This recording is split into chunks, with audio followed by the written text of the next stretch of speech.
there's a boy who's extremely full of vanity. He's constantly striving to act like a wealthy bigwig in front of his classmates. Day in and day out, he pulls up to school in a Mercedes-Benz. See, the moment he's a short distance away from the school, he hastily slips some cash to the driver. But to his classmates, he gives off the impression of being in beer-rich, top-tier second-generation air. His parents are ambassadors at the embassy, and they're supposedly swimming in mansions and luxury cars. Every Monday, he's just returned from a globetrotting adventure in a different country and always showers his classmates with all sorts of designer goodies. However, when Nanno, the daughter of Satan, makes her appearance, this boy's entire charade of wealth begins to falter. Nanno hands a hefty stack of bills to the teacher. The teacher starts counting with great zeal. Nanno manages to secure a classroom in this manner and boldly slaps her name on the classroom door. In this school, if you've got the dough in your pocket, you can have a classroom all to yourself and do whatever floats your boat. Nanno has founded this rather peculiar company. In this classroom, you can have any of your wishes granted as long as you're prepared to fork over the cash. Nanno is busy distributing business cards to the classmates. Just then, the teacher strolls in to hand out the report cards.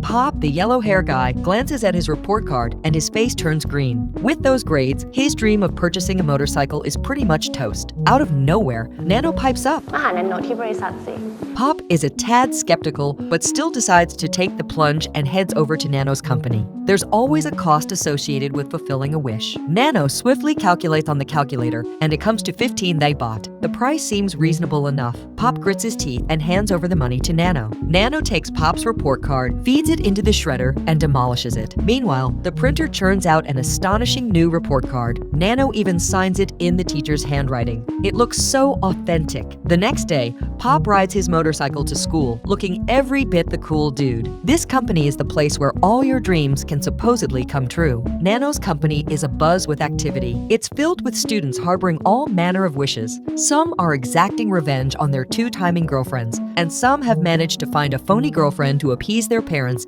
and have even snagged a 500,000 Thaybot check from their dads. But among them is Dino. Unlike the rest, he doesn't appear to have any wishes. Nanno saunters up to Dino and inquires curiously, "Don't you have anything you want me to assist you with?" Dino shakes his head resolutely and says no. Pop chimes in and tells Nanno he doesn't need your help. His family is filthy rich, and he's a whiz in his studies. If you've got any issues, Dino can surely handle them. Dino doesn't need any help, but one is in a real tizzy. She wants Nanno to fabricate a fake notice to hoodwink her parents so that she can go out and have a rip-roaring good time. The wilder, the better. When the topic of going out to play comes up, everyone gets all fired up. Some are hollering about wanting to go abroad. Dino just scoffs and says there's nothing exciting overseas. He's even sick of Thailand. Everyone hears this and their enthusiasm wanes a bit. At this juncture, Nanno suddenly blurts out, "I want to go to Dino's house to play." This reignites everyone's interest. This boy hails from the wealthiest family in Thailand. Everyone's aware that Dino's family is filthy rich. His parents are the chiefs of the embassy. Dino gets chauffeured around in luxury cars daily. He jets off abroad for weekends and returns on Mondays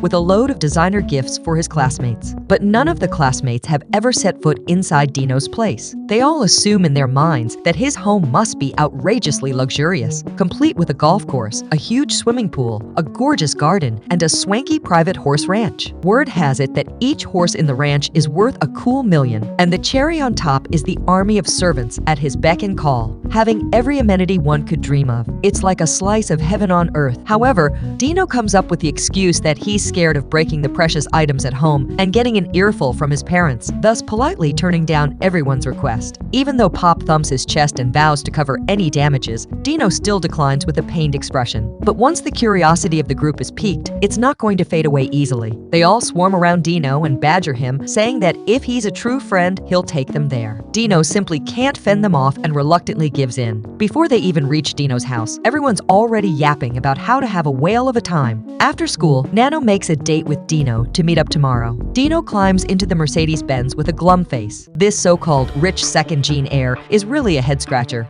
He hops into what's supposed to be his family's luxury car to head home after school, but the driver has no clue about the route and has to rely on Dino to navigate. Under Dino's directions, the luxury car pulls up in a slum, right in front of an iron gate. The driver tells Dino that'll be 540 Thai baht. Dino forks over the cash and steps out of the car, leaving the onlookers completely flabbergasted. Why on earth is he paying for his own car? Then Dino swings open the iron gate and strolls in. There's a couple hard at work inside. Turns out Dino's whole rich kid act is a sham, just to feed his pitiful vanity. The luxury car that picks him up every day is actually an online Uber. Dino pitches in to help his parents with their work and fibs to them that a classmate sent a driver to drop him off. His parents beam with pride upon hearing this and hurry him to go inside and hit the books. Dino steps into his own room. It's bare bones. There's not a single piece of decent furniture. Dino is tearing his hair out over the thought of his classmates coming to visit. He cooks up a bunch of excuses only to scrap them all. Just then, the classmates chatter about what fancy dudes to wear to Dino's and what theme the party should have. Dino's been faking it as a rich kid and is on the verge of getting busted by his classmates. Dino, who's been led astray by vanity, suddenly remembers Nanno's wish-granting company. As long as you're willing to pay up, there's nothing they can't do. So he makes a spur-of-the-moment call to Nanno, asking her to rustle up a luxury mansion to pass off as his own. Nanno punches some numbers into the calculator and flashes a mischievous grin, quoting 200,000 Thai baht. Desperate to keep his lie from unraveling, Dino clenches his teeth and agrees. But he hasn't the faintest idea where to scrounge up the money. Dino surreptitiously swipes his father's wallet, only to find it nearly empty. At this precise moment, his parents happen to mention that they've just won a 200,000 Thai baht lottery jackpot. But every cent of it has to go towards paying off the loan shark. If they fall short, the loan shark will sick the mob on them. Dino clutches the bank card and wavers. But the moment he pictures the scornful looks his classmates will give him once his lie is out, he throws caution to the wind. Dino swipes the money that his old man is supposed to use for debt repayment, all for the sake of renting a posh mansion to throw a party. Bright and early the next morning, his father realizes the cash has vanished and figures someone must have scammed the lottery winnings. He doesn't suspect his own flesh and blood for a second and hustles Dino off to school. Dino plays it cool, acting like nothing's amiss. Nanno gives Dino a tour of the luxury digs, and Dino still has the nerve to gripe that the mansion ain't all that. Then all the classmates show up for the shindig, all decked out to the nines. Dino swings open the front door of his supposed crib. The classmates are left slack-jawed in astonishment at the sheer opulence and are green with envy. They can puff on cigars and nibble on fancy pastries to their heart's content. Nanno pipes up, saying cigars just ain't right without a slug of whiskey. Dino jingles a bell to summon the servant for some booze. The servant pops up pronto. "What can I get, young master?" Dino is gobsmacked. Turns out the servant is his own parents, but they don't blow his cover. The classmates notice there ain't a single photo of Dino's parents in the joint. Nanno flashes that creepy grin again and says there ought to be pics of the ambassador online. The classmates take a peek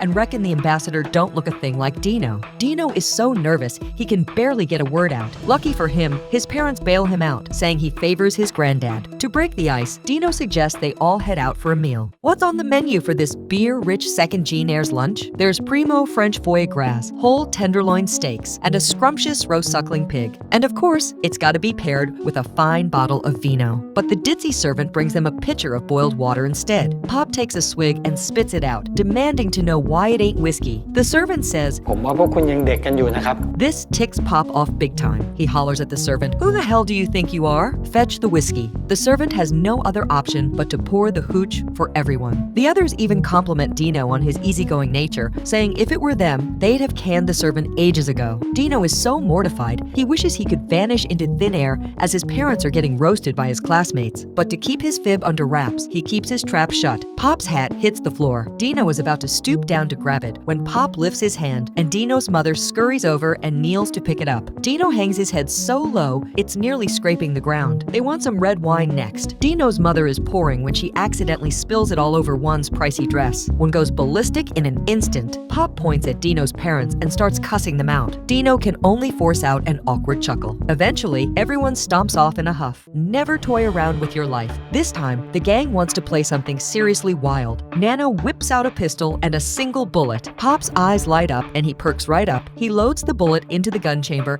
and says they're gonna play Russian roulette. Each person coughs up 200,000 Thai baht and takes a shot at themselves. The lucky stiff who gets hit is the winner and walks away with a cool 1.2 million. One turns as white as a sheet and squeaks, "What if we die?" Pop says to start with a shot at the arm and tries to sweet-talk Juan. Chanel มึงได้ตั้งครึ่งโหลเลยนะเว้ย One is so desperate for those bags that she nods and agrees to jump into the game. Pop fires a shot at his arm. Nada. It's Nanno's turn. Nanno stays cool and points the gun straight at her noggin and pulls the trigger. Thank goodness it's a dude too. This here is a bone-chilling, life-or-death gamble. The 6-shot revolver has gone off 5 times. All dudes. Everybody's aware that with this next shot, Dino's gonna be the winner. Dino's shivering like a leaf and aims the gun at his arm. But Nanno chimes in. This is just kid stuff. And then Pop goes nuts. He yanks the gun and shoves it right in Dino's face. Just then, Dino's daddy bursts in, wrestles the gun away and hollers, "How much sweat and tears did your folks pour into raising you? You're wagering your lives for a measly $1.2 million. Have you lost your mind?" Before he can finish his rant, Pop bashes him over the head with a stick. Pop ain't done yet. He gives him a few more kicks for good measure. Dino leaps in and manages to stop him. By now, his old man's lying in a pool of blood. His mom comes running and breaks down sobbing at the sight of her injured husband. Are the poor just meant to be walked all over? Dino's mom grabs the gun and points it at Pop. One of the classmates looks at her with a sneer and says, คนแบบเนี้ยแม่ไม่กล้ายิงพวกเราหรอกเพราะมันไม่มีปัญญาชดใช้ Those words cut deep. She hands the gun back to Pop. Pop swings it at her head. Dino throws himself in front of her and holds Pop back with all his might. Staring at the two lying there motionless, everybody freaks out. They don't know if they've just witnessed a murder. Right about now, they all snap out of it and are scared out of their wits. The only sound in the room is Nanno's cackling laughter, just like it always is when you guys get up to no good. Dino gets home and sees his parents all beat up. Lucky for them, it's just a couple of scratches. The family decides to act like today never happened. But there's a fat stack of cash on the fridge in Dino's house. Turns out the classmates chipped in $350,000 diabetes hush money. Nanno hands it over to Dino's parents, and that's the end of it. Dino's family goes back to their old routine. Finally, Nanno asks the group, คิดว่าเงินซื้ออะไรได้บ้าง This is the 3rd episode of the Thay drama Girl from Nowhere. Nanno's truly the spawn of Satan. She uses money to inflate people's desires to the max. Plenty of folks can't resist the temptation. For all you Nanno fans out there, scoot on over to the comment section and type Nanno Rocks. We'll catch the next episode next time. Don't forget to hit that like button and subscribe. Catch you later. Bye.